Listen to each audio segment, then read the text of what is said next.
The U.S. is planning to set up bases in Kazakhstan and Uzbekistan, according to Russia's head of general staff, Nikolai Makarov. Well, according to the general, the U.S. already has forces in Bulgaria and Romania that can become operational within hours, raising much concern in Russia.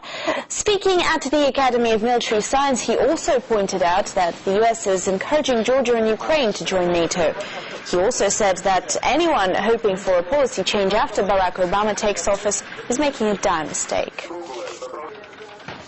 Well, to talk more on insurgency in Iraq and possible U.S. policy changes under Barack Obama, we're now joined by Iraqi war veteran and anti-war movement leader Adam Kokesh.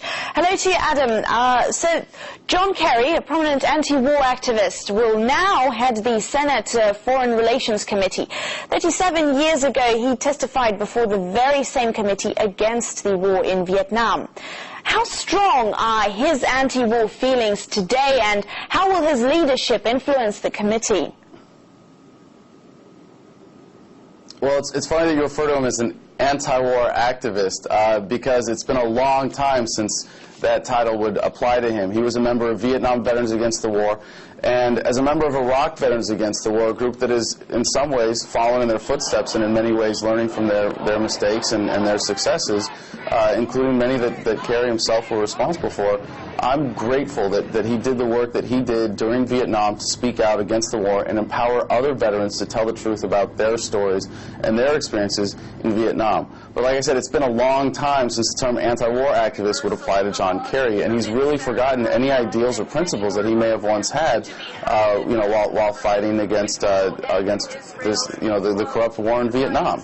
And we've seen that in his record in the Senate. He's been pretty much an interventionist, the same as most of our leadership. He voted for the war in Iraq before he voted against it, And I don't want to bring up the flip-flopping issue because it's kind of silly to accuse someone of just changing their mind, because I think that's something that we should be encouraging in some ways in our leadership. And it's a lot of people are hopeful seeing someone like John Kerry, someone who was such an adamant anti-war activist back in the Vietnam era, taking this post.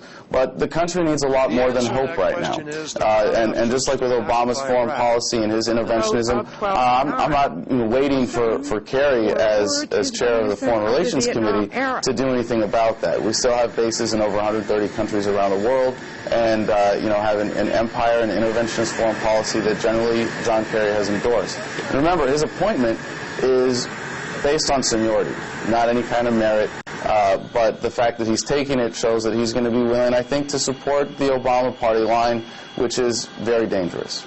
And Adam, right now, how strong are anti-war movements in the U.S. these days? And do their members think President-elect Barack Obama will fulfill his promises to correct Bush's mistakes in Iraq and Afghanistan?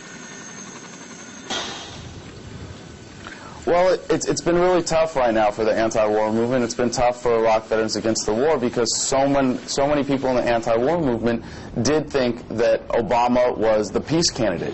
And next to John McCain, rhetorically at least, he really was. And that's, but the thing is, he was pulling the wool over a lot of people's eyes, because if you look at the details of his plans in Iraq, wanting to keep 50,000 troops there indefinitely on permanent bases with an increased reliance on private contractor mercenaries, and then a surge in Afghanistan of 30,000 troops, that's really not any kind of real reform. But when he said he wanted to end the war in Iraq, what he was really planning on doing was downsizing it and privatizing it.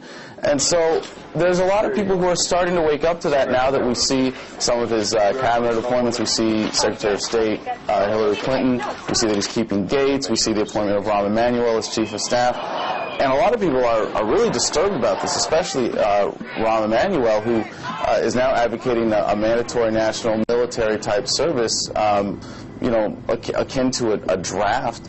And we see, he's a former IDF soldier, having fought in the Israeli army, and to see Obama promoting that kind of militarism, which really is at the heart of that, is really disturbing.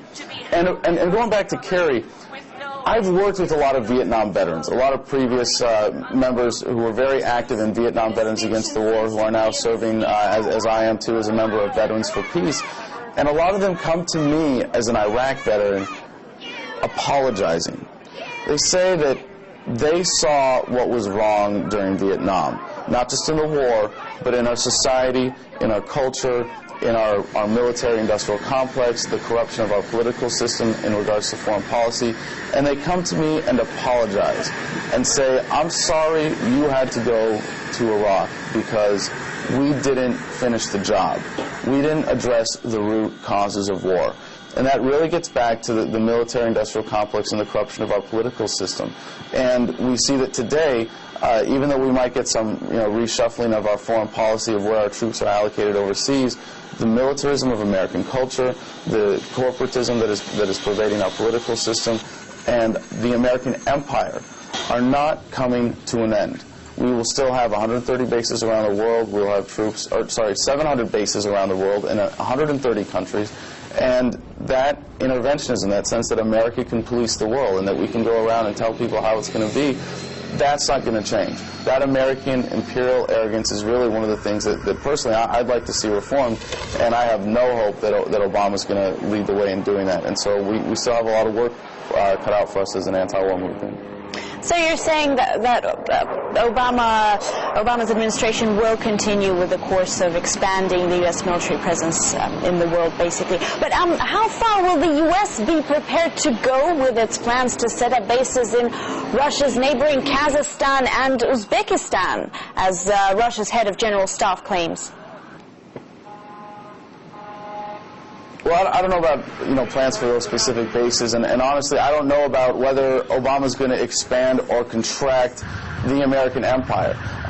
But more importantly, he's not going to end it. He's not going to challenge it, and he's not going to stop any of the root causes of war. It goes all the way up to monetary policy, corporations, and the military-industrial complex, and the corruption of our political system. We're not going to get any kind of change in that driven by Obama, at least. So what's really kind of dangerous is that what we've seen with the powers that put Obama in charge here have rejected the neocons. They've taken Bush and Cheney and said, you know what, you're not doing this very well. You're pissing a lot of people off. You look like idiots. You're talking about shredding the Constitution in public. You're really exposing us as the powers behind the scenes and getting people turned on to this idea of American empire and getting to realize what's going on here. And so what they've done is they've put up someone like Obama, who's now a fresh face for American imperialism, who is such an effective propaganda machine, getting this country so full of hope and expecting change, but not looking past that. And, Adam, thank you very much. Seems like this is all the time are really the same people that were originally behind neocons. We have now. Thank you very much for joining us. That's Iraqi war veteran and anti-war movement leader Adam